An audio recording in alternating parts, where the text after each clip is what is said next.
નમસ્તે વિદ્યાર્થી મિત્રો, આજે આપણે 7.2 ની અંદર દાખલો પહેલો બીજો અગાઉના વિડિયોમાં જોયા હતા. દાખલા નંબર 3. તમારી શાળામાં લંબચોરસ આકારનું એબીસીડી મેદાન છે. તમને સરસ મજાની એક આકૃતિ પણ આપી છે ફૂલના કુંડાવાળી, અને એક્સ અક્ષ ઉપર આપણે આડી લાઈનમાં જોઈએ કે a થી માંડીને b સુધીમાં 10 ભાગ એટલે કે 1 2 3 4 5 10 આપ્યા છે, અને a થી માંડીને b એથી આપણી ઊભી હરોળ આપી છે, આડી હરોળ b એથી 10 આપ્યા છે. કેટલા ખાના આપ્યા છે કે 10, એટલે કે આપણે 1 થી માંડી 10 ઉપર ઘણા બધા કુંડા છે, અને એમ કીધું છે કે દરેક કુંડા વચ્ચે બે કુંડા વચ્ચે 100 મીટરનું અંતર આપેલું છે. 1 મીટરના અંતર હોય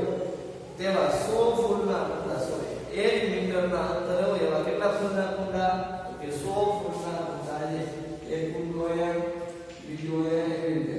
તો કે 100 ફૂલના કુંડા છે. કેટલા કુંડા છે? 100 ફૂલના કુંડા. પછી 1 મીટર બરાબર 1 મીટરના અંતરે કેટલા કુંડા આપ્યા છે? તો કે 1 મીટરના અંતરે 1 મીટરના અંતર હોય એવા 100 ફૂલના કુંડા મૂક્યા છે. નિહારિકા બીજી હરોળમાં દોડે છે. નિહારિકા કઈ હરોળમાં દોડે છે? તો કે બીજી હરોળમાં. મતલબ તો કે અહીંયા 10 ભાગનું કીધું તો 1 2 3 4 5 6 7 8 9 અને 10. તો કે આ 1 2 3 4 5 6 7 8 9 ને 10. હવે બીજી હરોળમાં નિહારિકા દોડે તો કે નિહારિકા બીજી હરોળમાં દોડે તો ક્યાં સુધી દોડશે એ તમને કીધું તો કે AD નું 1/5 ભાગનું અંતર કાપે દોડે, અને AD નું 1/4 ભાગનું અંતર કાપે. AD કેટલા છે તો તમને કીધું છે 1 મીટરમાં કેટલા કુંડા લઈ લીધા છે? કે 100 કુંડા. કે 100 ગુણ્યા 1/4 બરાબર 25. તો નિહારિકા માટે કયા બિંદુ આવે? તો કે નિહારિકા માટે કયા એરિયામાં આવશે? તો કે બીજી હરોળમાં આવશે અને 25 મીટર અંતર કાપશે. એવી રીતે જે બીજા બેનનું નામ કીધું છે કે પ્રીતિ 8મી હરોળમાં દોડે છે, અને એડી પ્રીતિ કેટલામી હરોળમાં દોડે છે પેલા એ નથી કીધું. પ્રીતિ 8મી હરોળમાં દોડે, અને એડી નું 1/5 ભાગનું અંતર કાપે. તેથી 100 ગુણ્યા 1/5 કે 100 આવે તો ડાયરેક્ટ આપણે લીધું છે. કુંડા કેટલા આપ્યા? 1 મીટરના અંતરમાં 100 કુંડા આપી દીધા છે. 20 50 100 અને કેટલા આવશે? 20. તો કે પ્રીતિ માટે એના અહીંયા કયા થાય? તો કે ભાઈ 8મી હરોળ અને 20. 8 પેલા શું કામ? x અક્ષ ઉપર છે એટલે y અક્ષ ઉપર છે 20. હવે તમને એમ કીધું અંતર કાપ્યું, અને ત્યાં લાલ ધ્વજ ફરકાવે, ઓલી લીલી ધ્વજ ફરકાવે.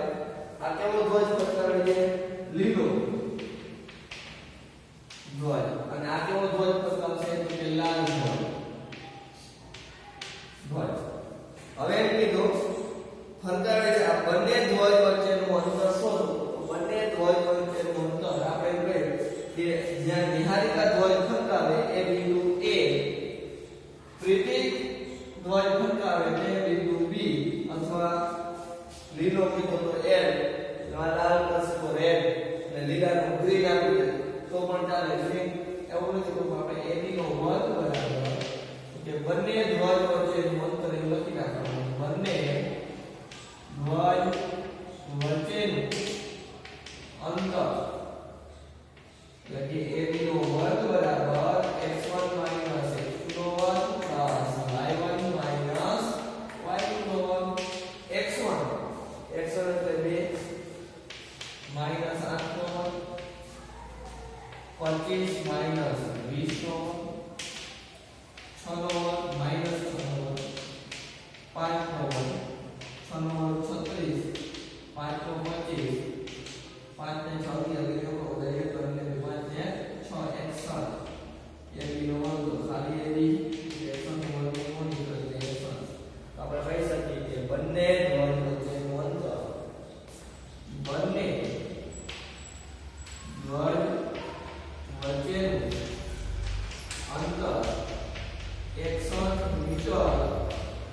છે અથવા હશે 108 મીટર શું લીધું તો કે આપણે રકમમાં મીટર શબ્દ વાપરેલો છે આગળ વધીએ પછી હજી કંઈક જો રેશમી આ બંને ધ્વજને જોડતા રેખાખંડના મધ્ય બિંદુમાં વાદળી ધ્વજ ફરકાવે તો વાદળી ધ્વજ ક્યાં ફરકશે હવે શું કીધું આ બંને ધ્વજ વચ્ચેનો આપણે મધ્ય બિંદુ દાખલા તરીકે કહો એક રેખાખંડ દોરી નાખો તો A અને B A કોણ તો કે ભાઈ નિહારિકા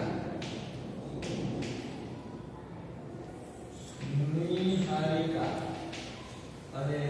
આ પણ હશે કે પ્રીતિ અને મધ્ય બિંદુ ના અહીંયા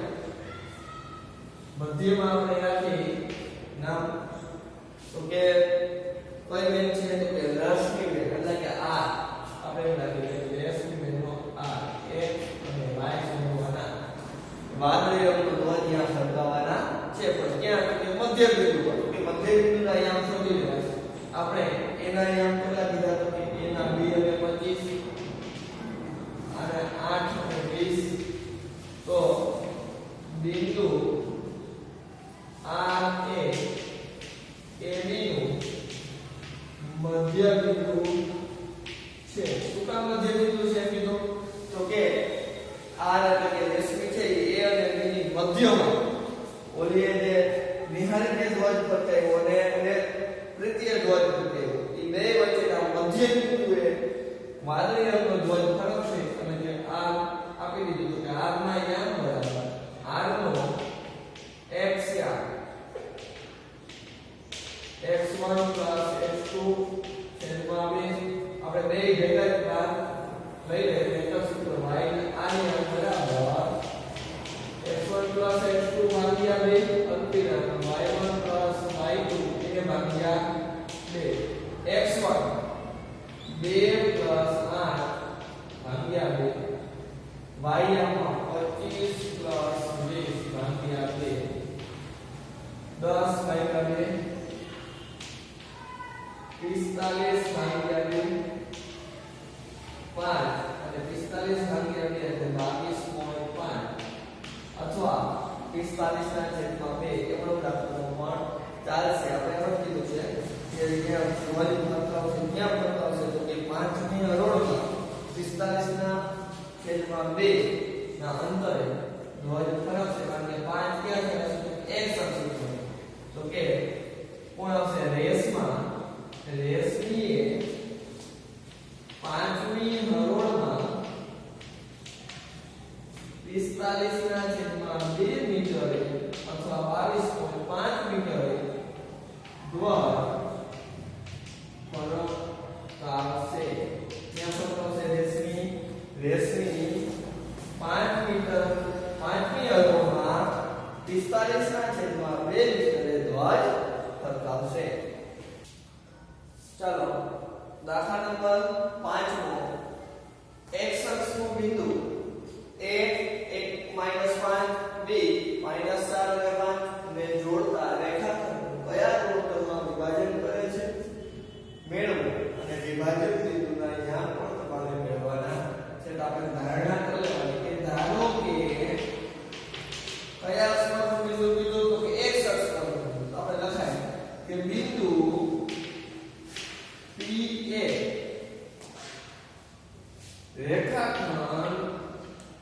રેખાખંડ AB નું વિભાજન બિંદુ છે હવે બિંદુ P x ક્યાં સુપર તો કે બિંદુ P એ x અક્ષ પરનું હોવાથી એના નામ શું થાય ખબર તો કે p ના નામ થાય x ની કોઈ કિંમત હોય ને y ની શું હોય તો કે 0 તો એ x અક્ષ પર આવે નકર x અક્ષ પર આવે નહીં એટલે કે બિંદુ p એ x અક્ષ પર હોવાથી x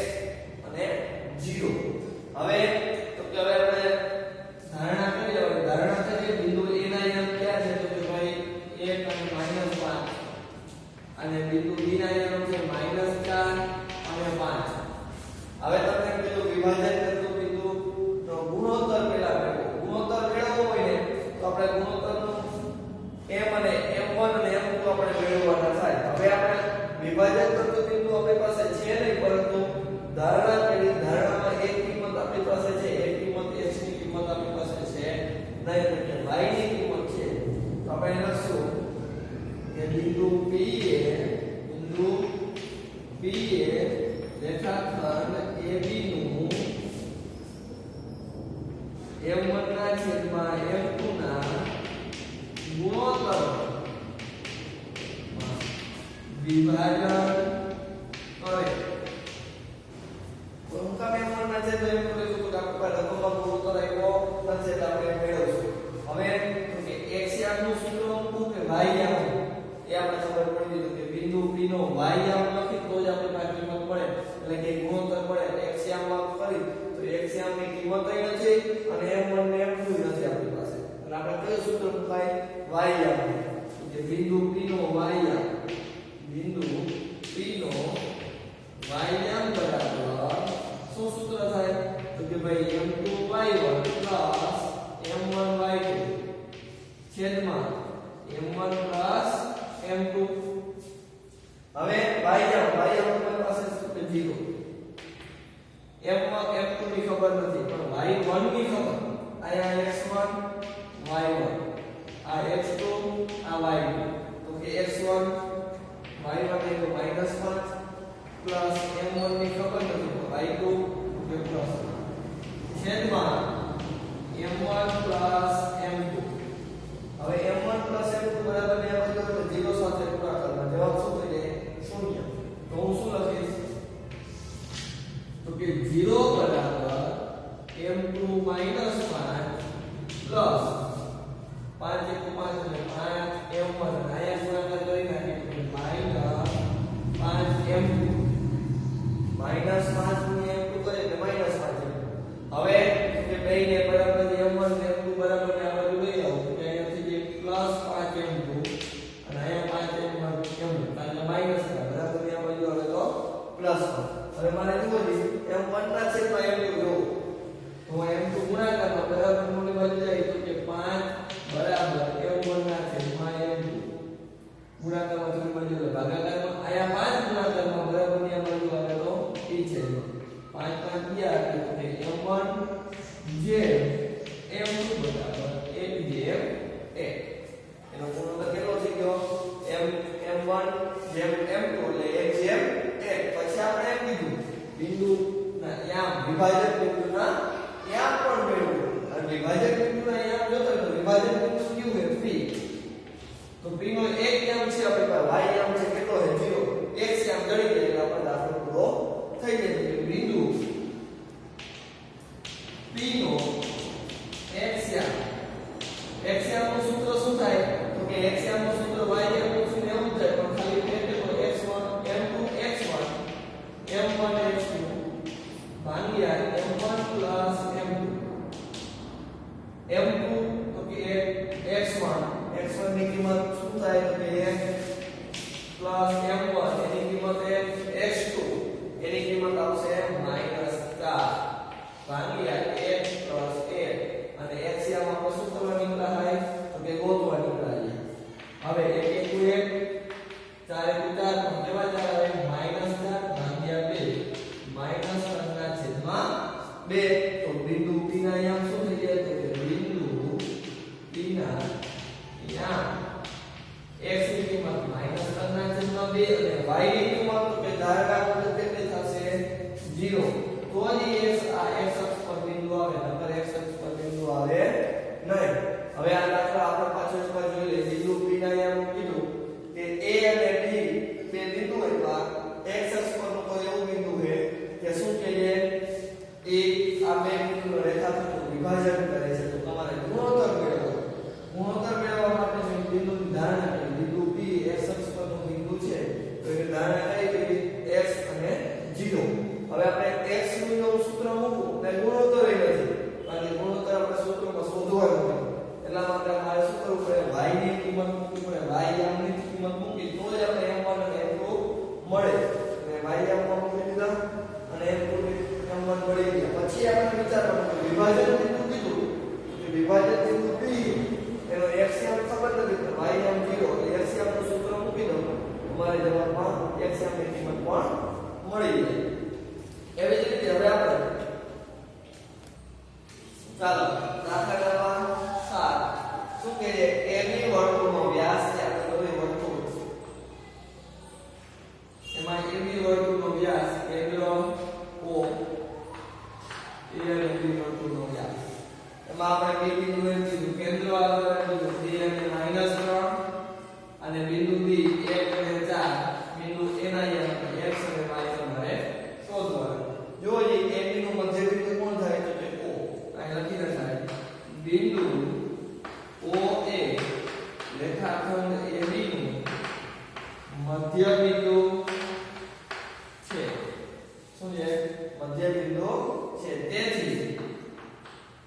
O ના યામ કેટલા થાય તો મધ્યબિંદુ ના યામ O ના યામ શું થાય તો કે 2 અને -3 બિંદુ B ના 1 અને 4 એ આપણે શોધવાનું x અને